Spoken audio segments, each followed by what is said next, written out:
Aqui é o Gabriel da Telechaves Gaúcha.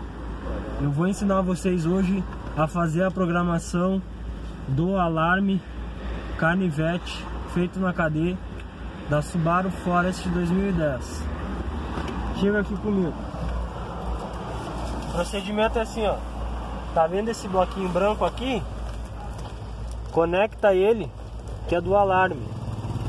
Vou fechar a porta aqui.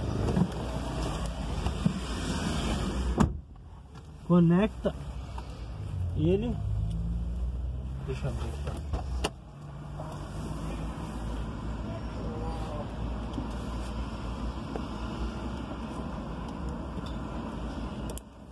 Conectou. Fecha a porta. Aperta em abrir.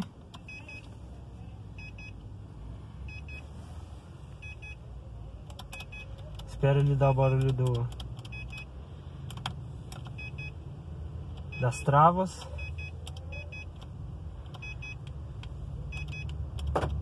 Aí. Agora o outro.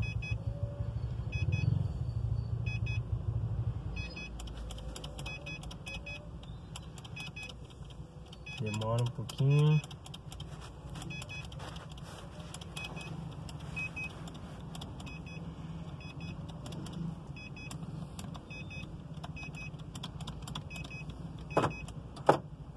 Aí.